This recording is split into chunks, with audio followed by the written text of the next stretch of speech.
The Larson Brief. Frontier Tech Applied. I'm Gergely Larson. It's the 13th of August, 2026. And 3 weeks ago, I made a bet on this show. I said that within 12 months, a second artificial intelligence laboratory would admit that its own models had done something consequential to infrastructure the laboratory did not own. I gave it a year. It took 9 days. Then it happened again. Meanwhile, IBM finally produced the receipt I have been demanding on this show since April, and says the quantum advantage era has begun. Korea's stock market fell 22% in July, its worst month since the financial crisis, and closed today back in a bull market. A 6-year-old girl died in a gene therapy trial, and it never appeared in the paper. This episode is about the difference between a claim and a result, and who gets to check. So, last cycle the theme was the bill. Everything worked and the world started asking who pays. This cycle is narrower and more useful.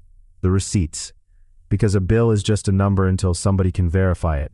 And this was the cycle where verification turned out to be the actual story in 6 different fields at once. Here's what I mean.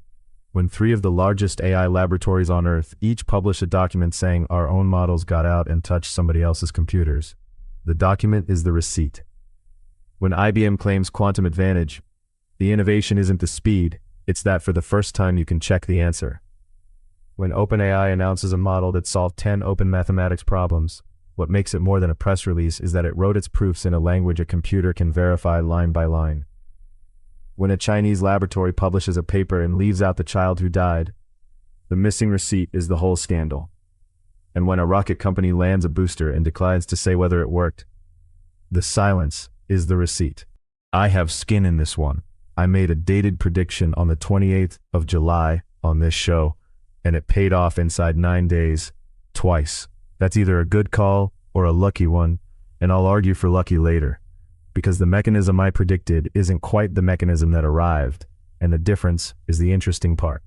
Hold me to the scoreboard either way. That's the deal. Running order.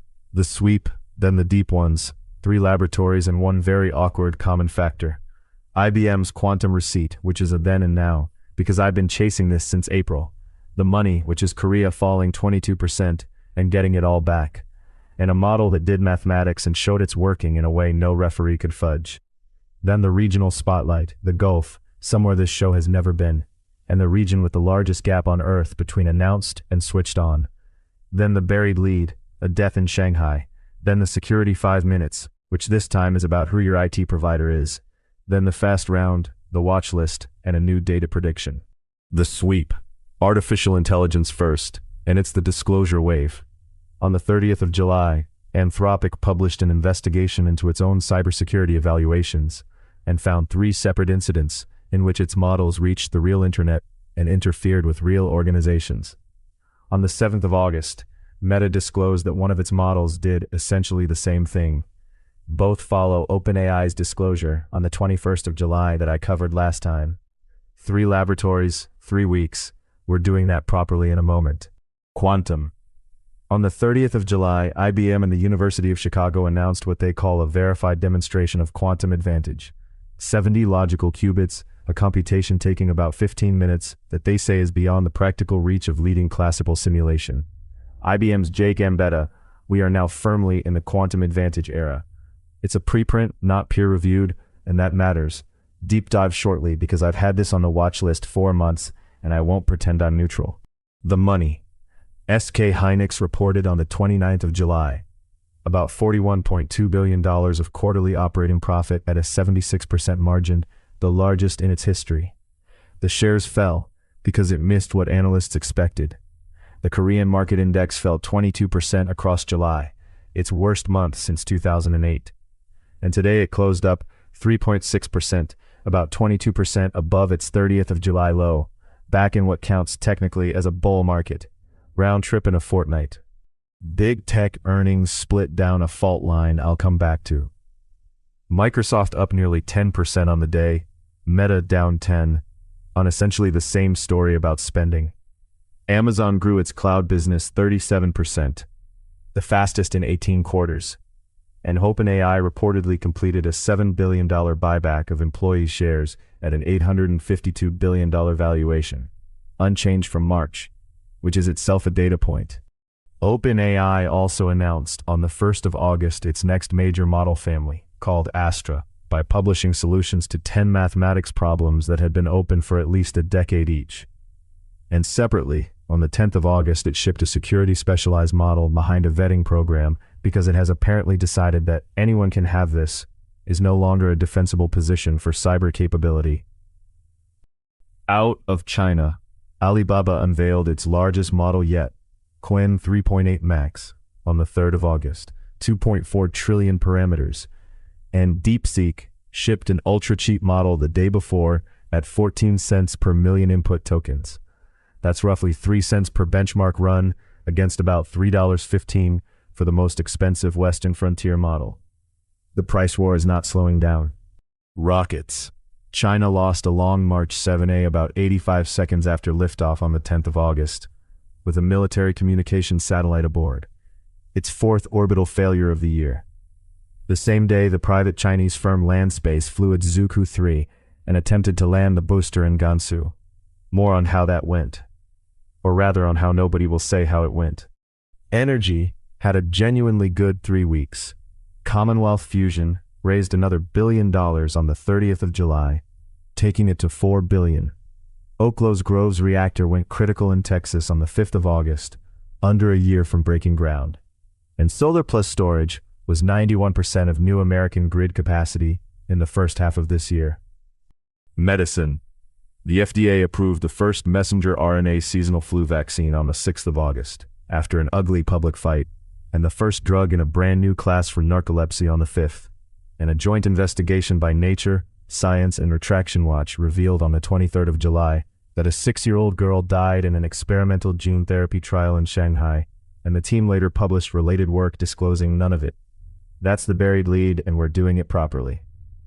And robots. Unitree priced China's first humanoid robot listing at about $9 billion, with the retail portion 5,500 times oversubscribed.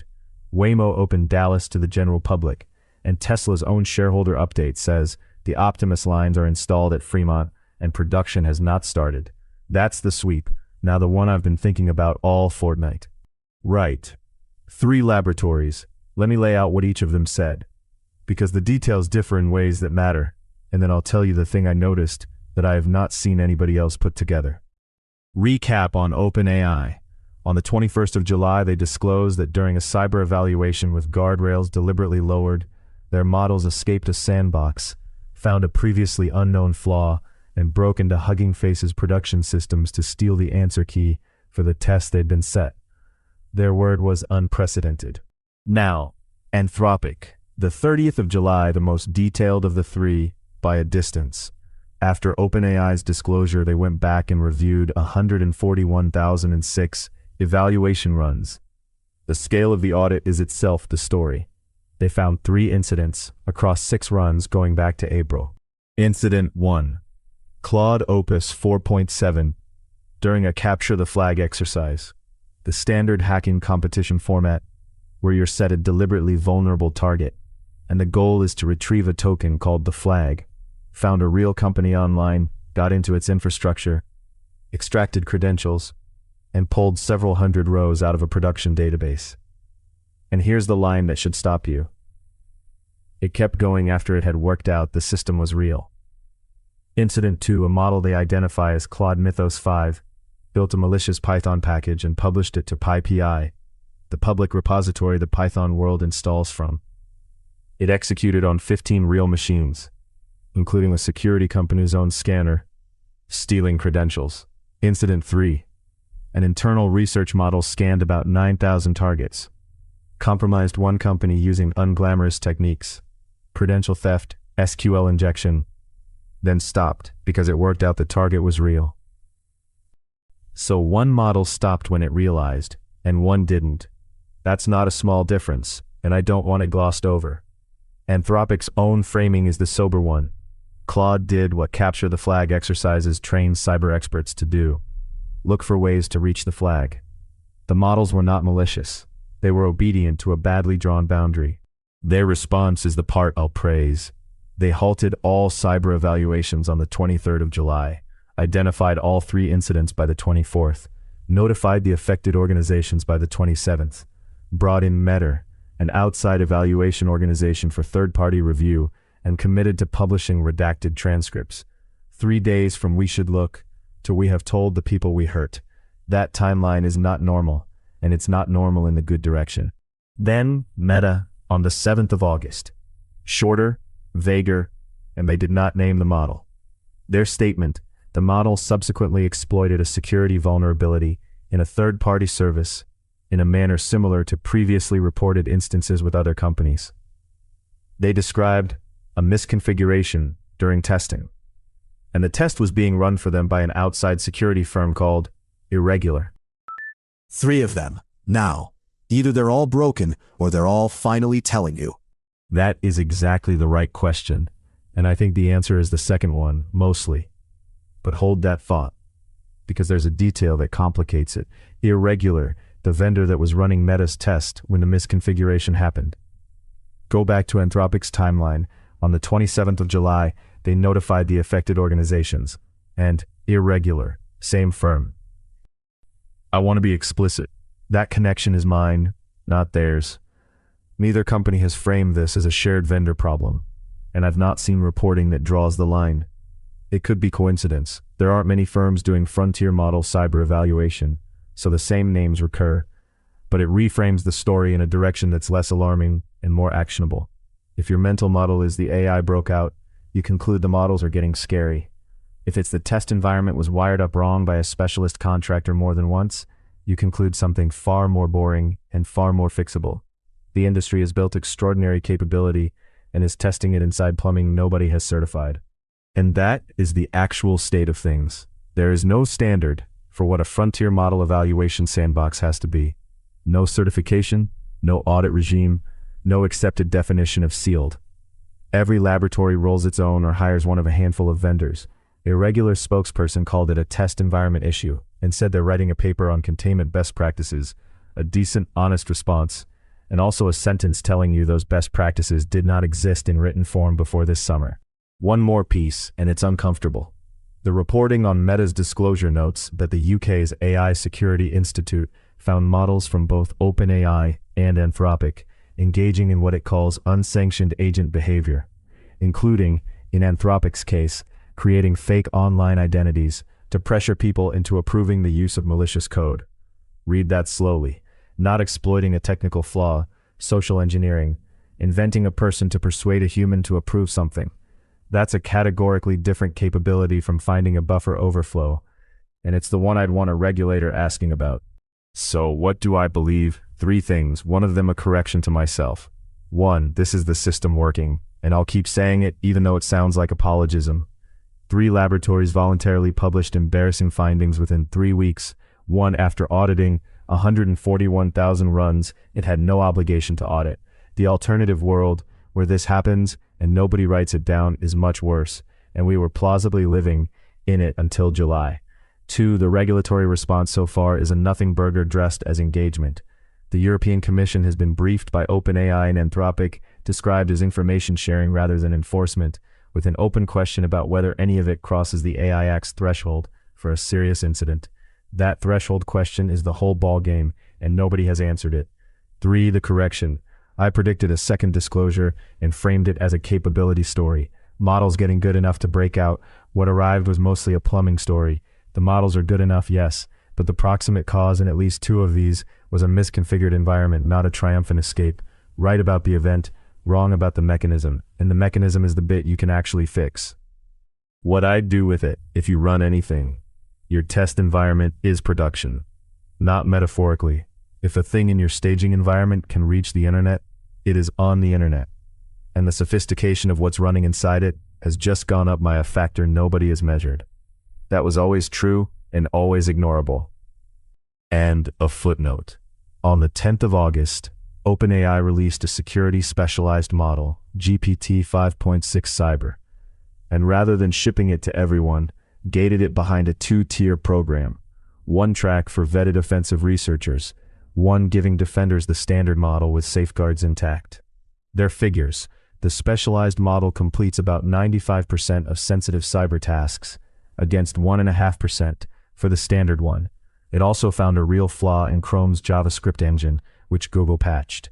Last cycle I complained the safety asymmetry ran against defenders, attackers unconstrained, investigators blocked by their own tools. This is the first serious attempt to fix exactly that. Vetting programs leak, and I'd bet this one does eventually. Still better than the alternatives. Now, the receipt I've personally been chasing. Then and now, and the then is April. In April, IBM made a statement about quantum advantage that was, when you read it closely, a roadmap, an intention.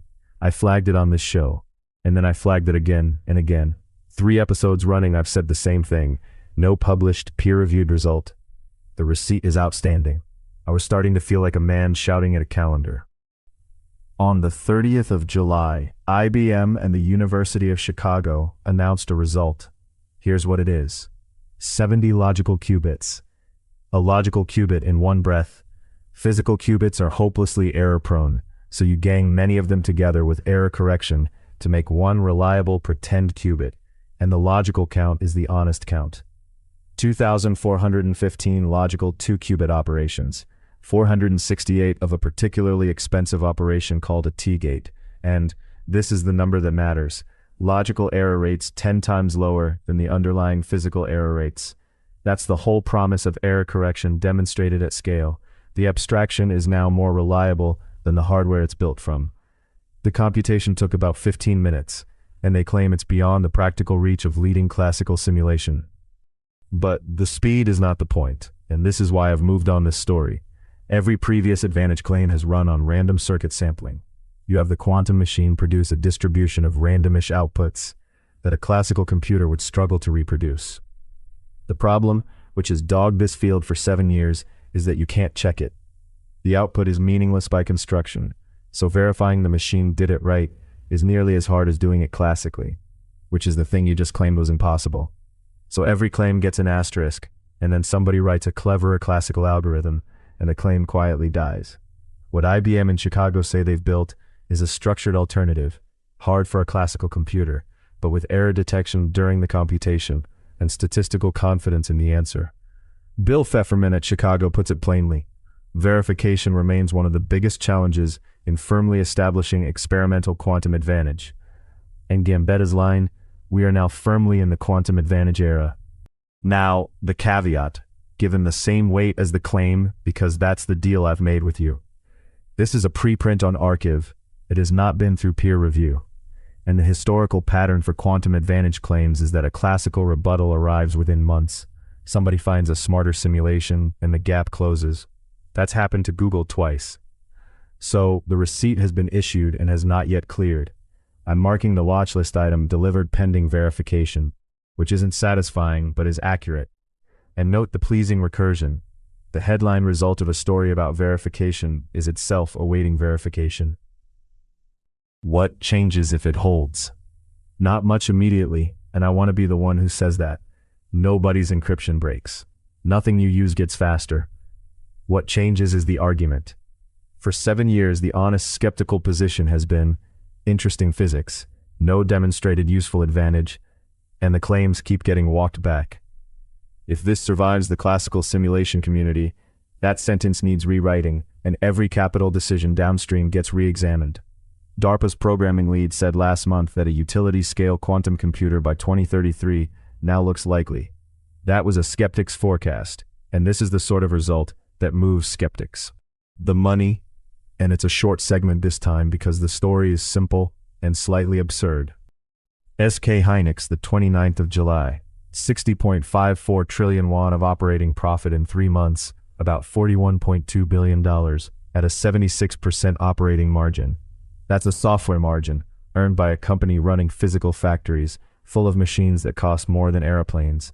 First half revenue, above 100 trillion won, for the first time ever, by a distance the most profitable quarter in its history. The shares fell, because analysts had expected more. I flagged this exact figure last cycle. Forecast around 43.7 billion, results due. It came in at 41.2. The record was real, the forecast was wrong, and the market punished the company for the forecast. Then the whole Korean index fell 22% across July, its worst month since 2008. And over the following fortnight, it got all of it back. Today, the index closed up 3.6%, about 22% above its 30th of July low. Samsung and SK Hynix both up around 5% or more, technically back in a bull run. So the biggest profit ever was bad news, and then 2 weeks later, it was good news again. Nothing changed.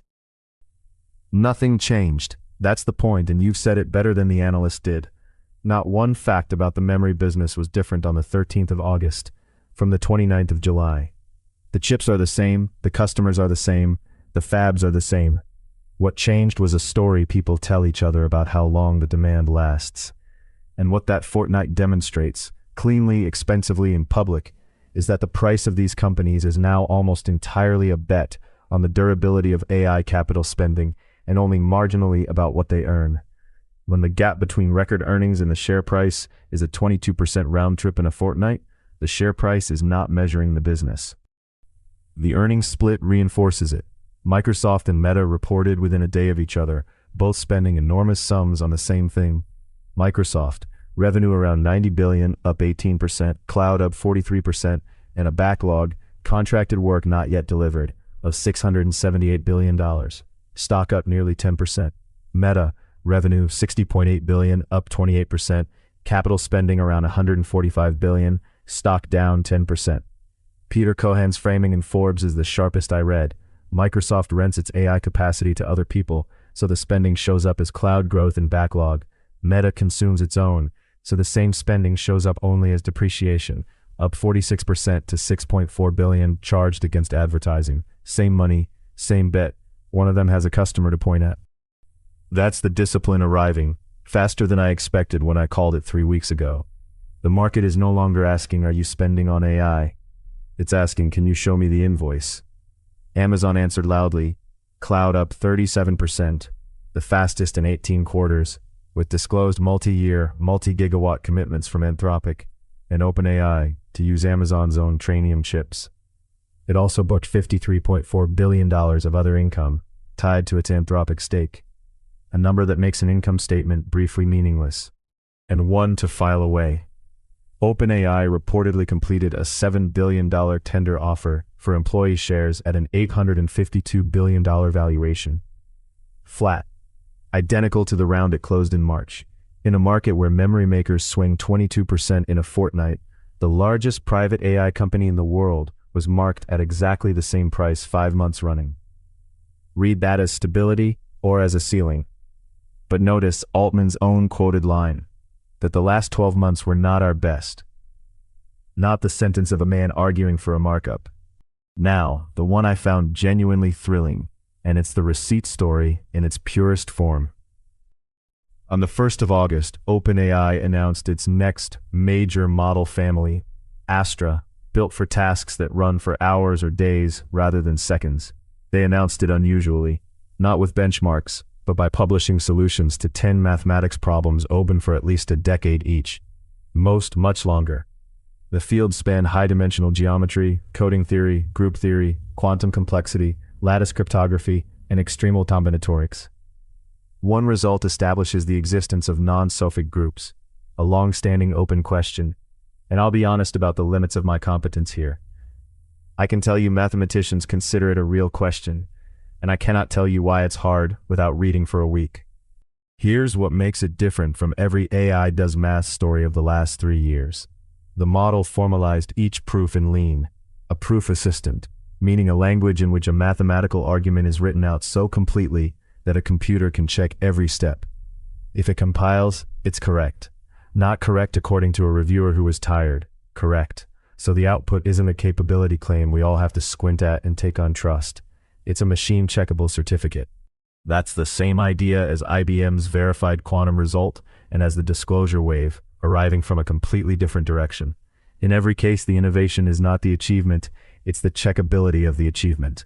And I think that's the most important thing happening in this industry right now, because it's what lets progress compound instead of merely accumulate. A field where claims can't be checked doesn't build on itself. It argues with itself. The cost detail got me. OpenAI says the tokens used to generate all 10 solutions would have cost about $2,000 at their existing rates. $2,000 for 10 problems that resisted humans for decades. Now the caveats, one of them from a mathematician. Thomas Bloom points out that this work draws on more than a century of mathematical theory, was built by mathematicians, and was trained on everything mathematicians have ever written. He's rejecting the framing that it replaces anybody. He's right, and I'd add, $2,000 is the cost of the successful run, not of the research program that produced the model, which is measured in billions in buildings. And Astra has no release date and no pricing.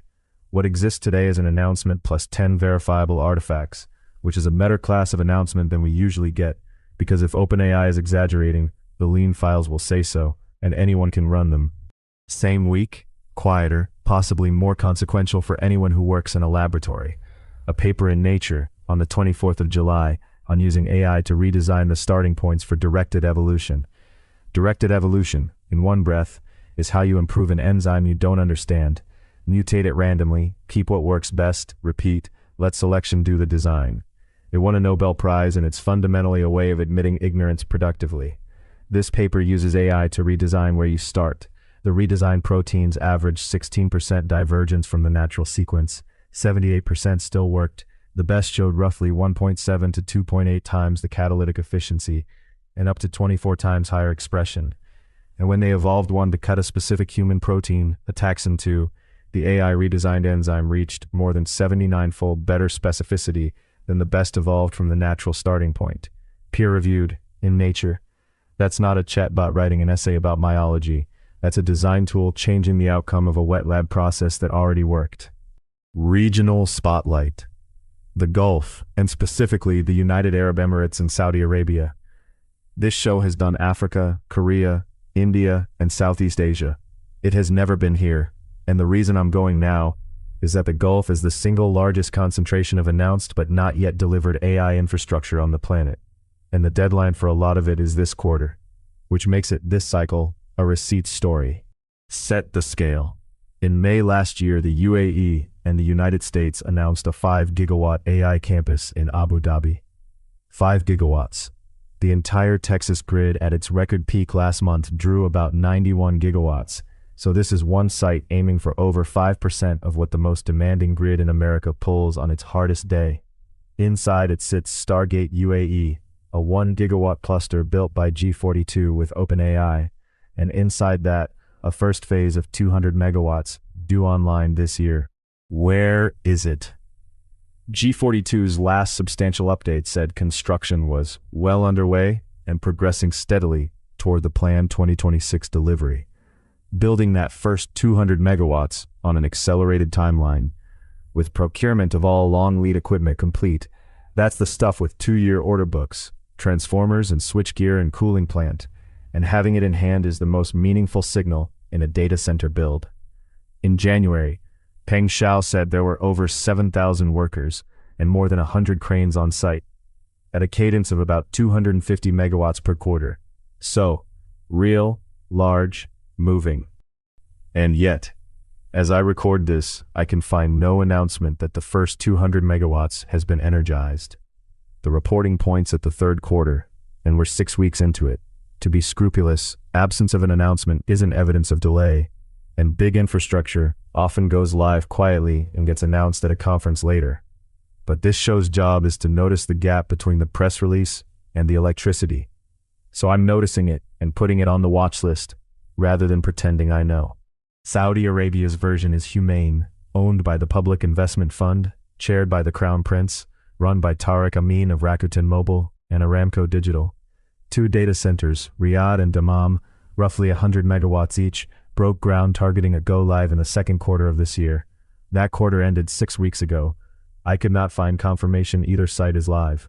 Same caveat, same watch list. Everyone's got a gigawatt on a slide, and nobody's got a light on. Ha, harsh but within a postcode of fair, and here's the counterweight. This is what building looks like. Data centers take 2 to 3 years. Announcing in May 2025 and energizing in late 2026 would be genuinely fast.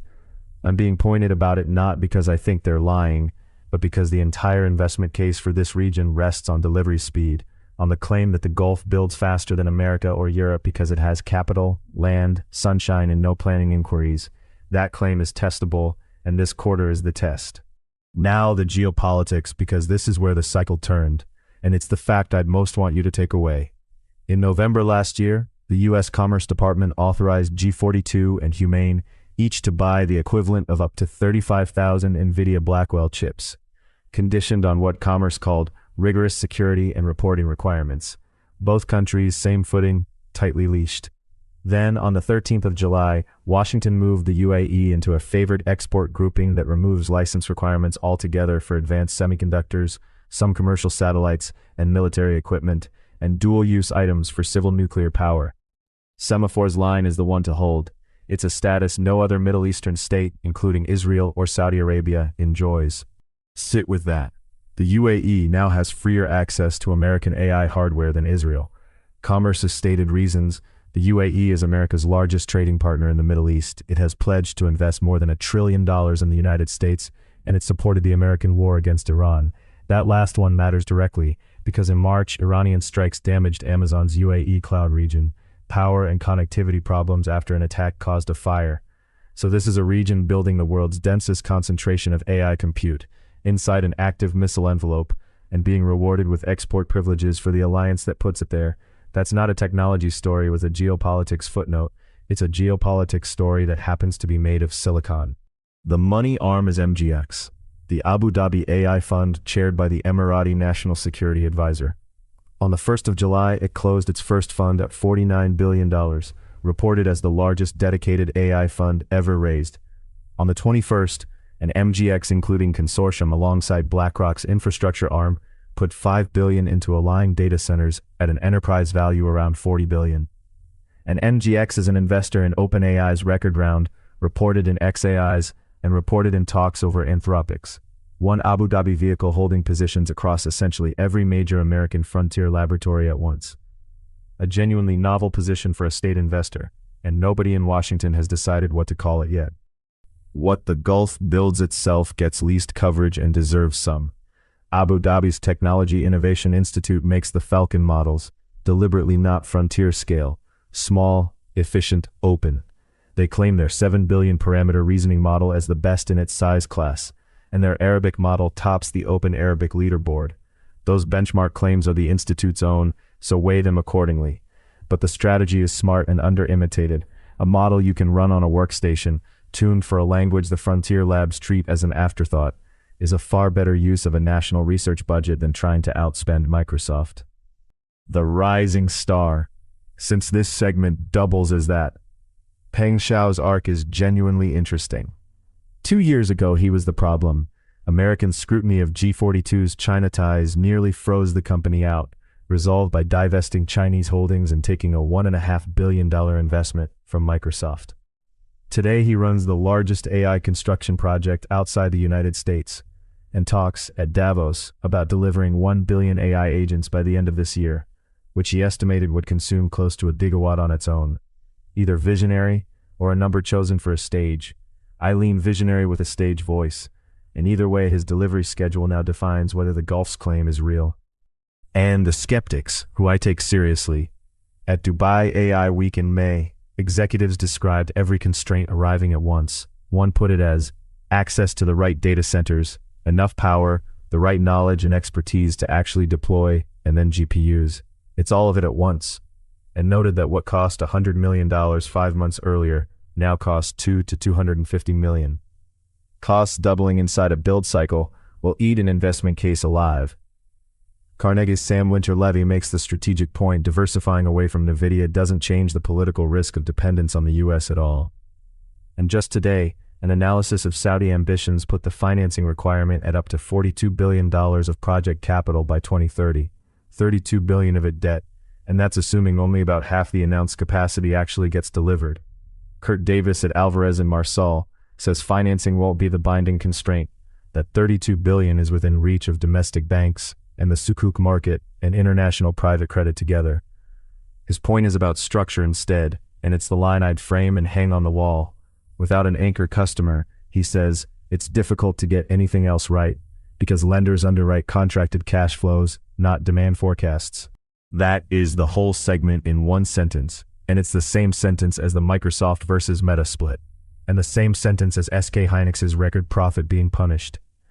Lenders underwrite contracted cash flows, not demand forecasts. Everywhere I looked this cycle, the question was the same. Show me the customer, show me the invoice, show me the meter running. The Gulf has capital, political will, cheap land, a lot of sun, and now the best chip access in the region. What it has to produce this quarter is a switched-on building. Next checkpoints, the LEAP conference in Riyadh at the end of this month, and whatever G42 says about that first 200 megawatts. The buried lead. This one is hard, and it's the most important story in this episode. On the 23rd of July, a joint investigation by Nature, Science, and Retraction Watch reported that a 6-year-old girl in Shanghai died last year, 7 days after receiving an experimental gene therapy. Her condition came down to a single mutated letter of DNA, a T where there should have been a C, affecting her cognitive development. The treatment was a base editor delivered into her spinal fluid by virus. She died of a severe immune reaction linked to the therapy. Her family had paid $860,000 to fund the development of the treatment she received. Let me restate that middle part, because I had to read it 3 times. The family of the patient financed the research. That's a structure where the people bearing the medical risk are also the customer, the funder, and the reason the project exists, and there is no version of that arrangement in which anyone involved can be objective about whether to proceed. The trial went ahead under a provision that did not require approval from China's national regulator. And here's the finding that turns tragedy into scandal. Early this year, the team published the animal studies underlying that treatment in Nature, and according to the investigation, that paper disclosed none of it. Not the death, not the human trial at all, and they stripped out the references to the family and its financial contributions. What the paper said instead was that bridging the gap between preclinical research and clinical translation remains a significant challenge. A sentence which was, in the most literal sense, true. Stephen Gray, a gene therapy researcher at UT Southwestern, told the investigation flatly, "This shouldn't have gone to trial." And the girl's father said something I haven't been able to put down. Learning the reality of these missing safeguards has fundamentally changed how we now view the entire project. Here's why this is the buried lead and not just sad news.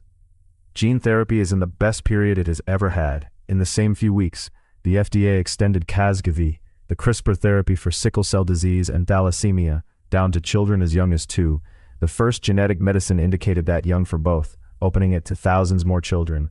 And a company called EpiCRISPR reported the first clinical signal from epigenetic editing, which changes how a gene is expressed without cutting DNA at all, in a muscular dystrophy trial where early patients showed muscle volume gains and no serious adverse events.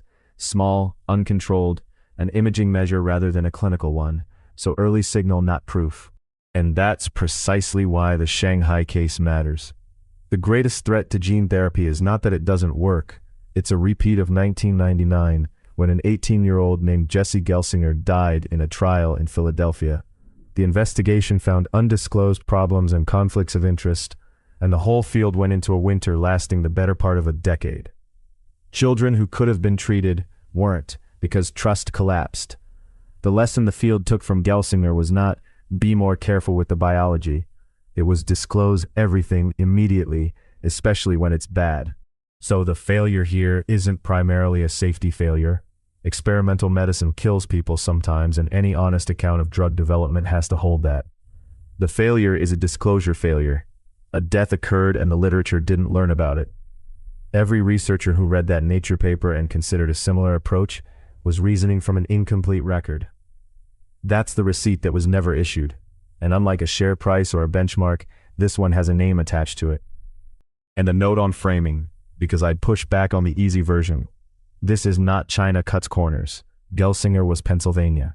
The pattern, a passionate researcher, a desperate family, a regulatory gap, a conflict of interest nobody named out loud, recurs in every jurisdiction that does experimental medicine, which is all of them.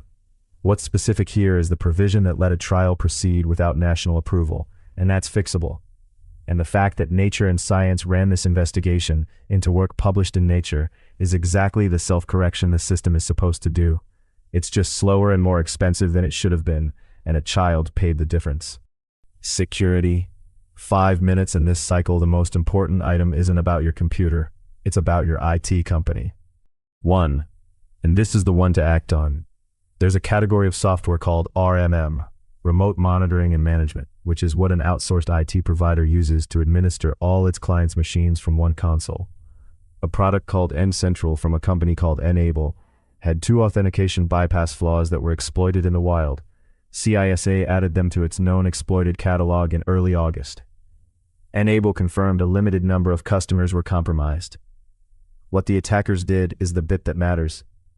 They got administrator access to the N-Central server and then abused its legitimate built-in remote control feature to reach into managed endpoints, the client machines. Hunters found malicious files, masquerading as a standard Windows process and a rogue tunneling service. And the second flaw exists because the fix for the first one was incomplete. So, the practical advice, unusual because it's a phone call rather than a patch. If your business outsources IT to a managed service provider, most small businesses do, ask them today in writing whether they run Enable N-Central and whether they're on version 2026.3 hotfix 1 or later.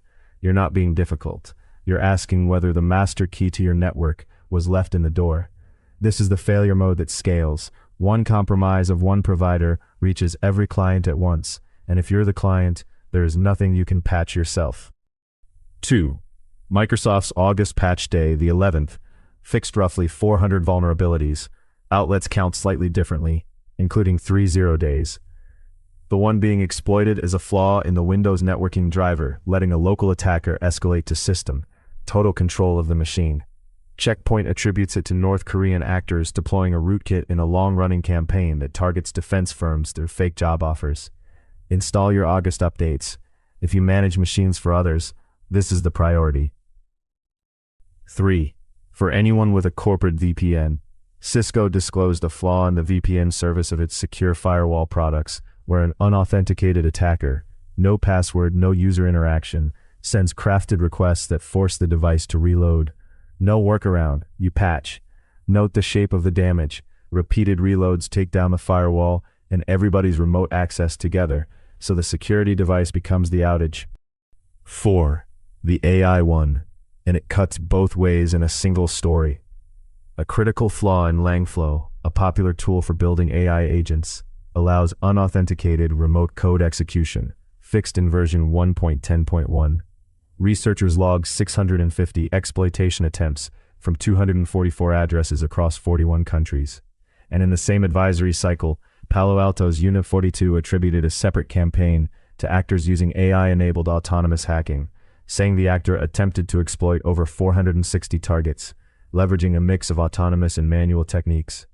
So AI development tools are now a target surface worth mass scanning for, and AI tooling is now part of the attacker's kit at scale. Both halves of that were speculative a year ago. Right. The fast round. The physical universe. And I've got rockets, reactors, batteries, and a monster. Space first, and the receipts theme follows me here. On the 10th of August, Landspace, the most credible private launch company in China, flew its Zhuque 3 for the second time and attempted to land the first stage on a pad in Gansu. Success would be the first orbital-class booster recovery by a private company outside the United States. 3 days later, I cannot tell you whether it worked. The company has not said. Their first attempt in December ended in a fireball, and they announced that. Draw your own inference from the silence. I'd note only that a company which publicized a failure 8 months ago has gone quiet about this one. China also lost a Long March 7A about 85 seconds after launch the same day, with a military communications satellite aboard. Its 4th orbital failure of the year. SpaceX filed its first earnings as a public company on the 4th of August. Revenue $7.8 billion, nearly double a year earlier, and ahead of expectations. A net loss of $541 million, capital investment of $18.4 billion. The stock closed that day at $125 against a June peak of $225.64. Musk said the team is solving some of the hardest engineering problems in the history of humanity. And NPR quoted an analyst with the best sentence of earnings season. At a certain point, you have to decide whether you're going to do business analysis or you're going to break out the pom-poms and root for companies. On Starship, Musk said the next flight, tentatively late this month, will put real payloads into orbit and attempt the first tower catch of the ship. That's an intention, not a date, and this program slips. But the ship came home intact last time, and catching it is the next thing that has to work. Rocket Lab on the 10th. Peter Beck said the window for Neutron's first launch this year is narrowing, after a tank rupture and testing in January. That's a chief executive telling you it's probably slipping, without saying so, and it's more honest than most. Astronomy. My favorite thing in the episode. A paper in Nature yesterday, on an object seen as it was 660 million years after the Big Bang. For a couple of years, JWST has been finding puzzling objects nicknamed little red dots, too bright and too red to fit anything we understood. This one appears to be a rapidly growing black hole wrapped in a cocoon of dust-free gas, so dense the whole thing radiates like an enormous star. The TEL is a spectral feature called a Balmer break, and its strength here exceeds anything a population of actual stars could produce. So, a black hole, eating faster than the textbook limit allows, hiding inside a shell of gas that makes it look stellar. The researchers' line, the spectrum we detected is our best evidence of a cloak of gas feeding an early forming black hole. A black hole star in the early universe. I have no practical application for you, and I refuse to apologize for including it. Energy had a strong 3 weeks. Commonwealth Fusion raised another $1 billion on the 30th of July, taking it to $4 billion, aiming for scientific break-even with its Spark machine next year, and building its first commercial plant in Virginia, with power purchase agreements already signed with Google and Eni. Note the shape. Contracted customers before the machine works. Lenders underwrite contracted cash flows. Same sentence again. Oklo's Groves reactor reached first criticality in Lockhart, Texas on the 5th of August. Under a year from groundbreaking, the fifth reactor under the Department of Energy's pilot program to go critical this summer. Let me be precise, because the headlines weren't. This is a test and isotope production reactor, not a power station, licensed up to 100 megawatts, and aimed at medical and industrial isotopes. It is not putting electricity on the grid. What's remarkable is the clock. Under a year from ground to criticality, in a country where received wisdom says you cannot build nuclear anything in under a decade, 5 of them in one summer, under one program. The regulatory pathway, not the physics, was always the binding constraint, and somebody appears to have found a door. And the grid kept doing the thing I keep telling you it does. Texas set an all-time demand record of 91,308 megawatts on the 22nd of July. I gave rougher third-party numbers last cycle, so consider that corrected. Solar set a record at 34,665 megawatts. Batteries discharged a record 11,980. And prices stayed below about $400 a megawatt hour, where at the previous record in 2024, they hit the $5,000 cap. That's 2 years of progress in one comparison. Same stress, an eighth of the price. Nationally, solar and storage were 91% of new grid capacity in the first half, and American solar passed coal for the first time in May. Materials, 3 quick ones. A European team demonstrated the first all-optical photonic time crystal, a material structured periodically in time rather than space, and reported cutting photon dissipation by about half. More practically, UCLA published 2 papers on why next-generation metal batteries die while doing nothing. After 2 weeks idle, lithium, sodium, and aluminum anodes each lost roughly 10 to 20% of capacity. Magnesium lost under 0.5% because it spontaneously forms a protective layer. And conventional zinc cells lost over a third of their capacity after a single idle day, which they cut to under 1.5% by redesigning the electrolyte. Calendar aging is the least glamorous failure mode in batteries, and it decides whether grid storage is a 15-year asset or a 5-year one. Coin cells in a lab, not packs in a car, but the right question. Third, a process turning unsorted mixed plastic into hydrogen at over 90% purity while locking more than 3/4 of the carbon into a solid. Lab scale, and the chemistry is itself energy hungry, so hold the applause. But unsorted is the word that matters, because sorting is where plastic recycling economics go to die. Medicine. The first messenger RNA seasonal flu vaccine approved on the 6th for adults 50 and over, on a trial of more than 40,000 people, showing roughly a 27% relative improvement over a standard shot. Caveats. For the over 65s, it's an accelerated approval based on immune response, rather than demonstrated protection, with a confirmatory study required, and side effects run somewhat more frequent. The backstory is the real news. This vaccine was refused a filing in February by an FDA that has become openly hostile to mRNA. Moderna publicly challenged it. An advisory panel unanimously backed approval in June, and the agency reversed itself. The process worked, loudly and in public, worth marking in a year when a lot of processes haven't. Also, the first drug in a genuinely new class for narcolepsy, approved on the 5th, an orexin receptor agonist, treating the underlying deficiency rather than papering over sleepiness with stimulants. A real conceptual advance, with a side effect profile the headline skipped. Insomnia in 60% of patients on the studied dose against 1% on placebo. Urinary frequency in 58% against 5%. A drug that fixes the cause and keeps you awake at night is a trade, not a free win. And an oncolytic virus therapy for advanced melanoma got accelerated approval after 2 previous rejections and a 10-3 advisory vote. Response rates are reported differently across sources, so call it roughly 1/4 to 1/3 of patients. 2 business notes. The Financial Times reported AstraZeneca and Bristol-Myers Squibb held merger talks, a roughly $400 billion combination, which a senior source later denied, and neither company would confirm. AstraZeneca's shares fell around 8% on the report, which tells you what its own investors thought. And Grail's multi-cancer blood test got an FDA advisory committee date of the 23rd of September, the first time a panel has reviewed a test of this kind. Robots, 30 seconds. Unitree priced China's first humanoid robot listing at about $9 billion. Retail 5,500 times oversubscribed with 9.8 million individual orders. And DeepSeek took a strategic stake. Waymo opened Dallas to everyone after about 150,000 people rode during the invite phase, and Tesla's own shareholder update confirms the Optimus lines are installed at Fremont and production has not begun. Robots remain the field with the widest gap between valuation and deployment, and I'll keep saying it until the gap closes one way or the other.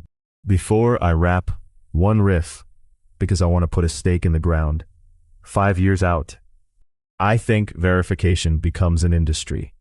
Not a feature, not a research topic, an industry with vendors and standards and insurance products attached. Look at what this cycle demanded. Somebody to certify an AI evaluation sandbox is actually sealed. Somebody to check a quantum advantage claim survives a smarter classical algorithm. A proof assistant to confirm a machine's mathematics. An audit trail proving a trial disclosed its deaths. A lender wanting contracted cash flows rather than a demand forecast. 5 completely different fields asking the identical question. Who checks, and how would I know? And here's the part I'd bet on. As generating claims gets arbitrarily cheap, and it's now nearly free, whether the claim is a proof, a press release, a benchmark, or a line of code, the scarce thing stops being production and becomes confirmation. We spent 30 years driving the cost of making assertions to zero, and did essentially nothing about the cost of checking them. That asymmetry is now the bottleneck in about 6 industries at once. And bottlenecks get capitalized. If I were starting something this year, I'd start there. Not another thing that generates, but something that certifies. Boring, unfashionable, structurally necessary. So let me bring it home. The receipts came in. 3 AI laboratories wrote down their own failures inside 3 weeks, and the most useful thing in all 3 disclosures wasn't the model's cleverness, it was that the test environments were wired up wrong, and one contractor occurs in 2 of them. IBM issued the quantum receipt I'd been demanding since April, and it hasn't cleared yet. A model did mathematics and for once, published proofs a computer can check. Korea's market took a 22% round trip on no new information whatsoever. The Gulf spent the cycle discovering that lenders underwrite contracted cash flows, not demand forecasts, which is the same discipline that split Microsoft from Meta on the same spending. And in Shanghai, the one receipt that actually mattered, a child's death in a trial, was never issued at all.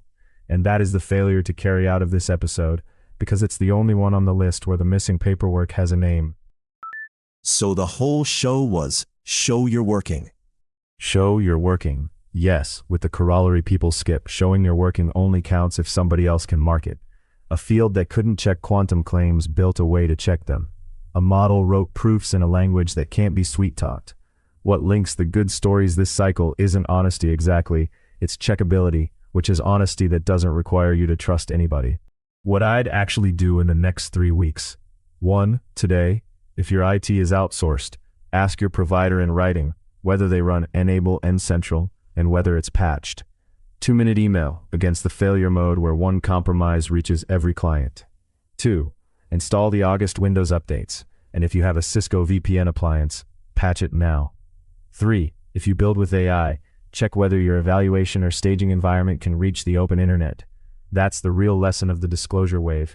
It costs an afternoon, and 3 of the best resource laboratories on Earth just got it wrong. 4. The reflective one. Pick a number you rely on, a benchmark, a vendor's uptime claim, a growth figure in your own reporting, and work out who checks it. If the answer is nobody, you found what this episode is about. The watch list. Paid off, my own prediction, in 9 days, twice. Anthropic on the 30th of July, Meta on the 7th of August. IBM's quantum advantage, after 4 months of asking, delivered as a preprint, and now awaiting the classical simulation community's verdict. SK Hynix's record quarter, which came in at 41.2 billion rather than the forecast 43.7, and got punished anyway. Rolling over, still unpaid, etched as volume silicon to a named external customer. 4th cycle, I've looked again, there's nothing. And rack shipping this summer has about 3 weeks of summer left. China's Ministry of Commerce consultation on restricting model weight downloads, still a consultation. The IETF's agent protocol work, which met in Vienna on the 23rd of July, and has not chartered a working group. The charter is still being argued on the mailing list.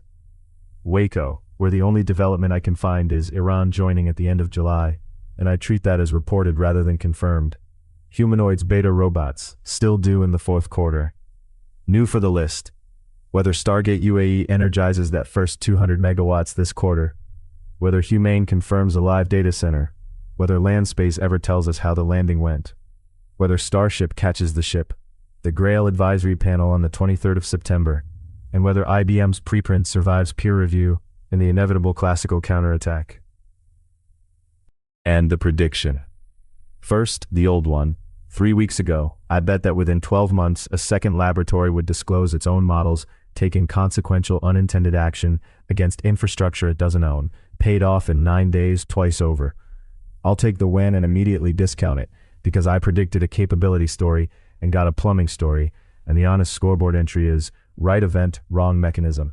My older bet that the binding constraint on AI becomes physical rather than intellectual stays open and looks stronger every cycle. This month it was a Saudi financing gap and a Gulf export license rather than a model benchmark. So here's the new one, dated today, the 13th of August, 2026. I predict that within 12 months the evaluation infrastructure itself gets regulated, that at least one government standards body or major insurer issues concrete requirements for the environments in which frontier AI models are tested, as distinct from requirements on the models themselves. Certification of sandboxes, mandatory isolation standards, and approved vendor list. Something with teeth. My reasoning, 3 disclosed incidents in 3 weeks, at least 2 traced to a misconfigured test environment, the same specialist vendor in 2 of them, and no standard anywhere defining what contained means. Regulators cannot evaluate model weights, and they know it, but they can absolutely regulate a room. That's the kind of problem governments are good at, and it's the loose thread nearest to hand. That's the show. A fortnight where 3 laboratories showed they're working, a quantum computer produced an answer somebody can finally check, a machine wrote proofs that can't be argued with, and a family in Shanghai found out the hard way what happens when nobody has to. Ask who checks. I'm Gergely Larson. See you in 3 weeks. This has been the Larson Brief.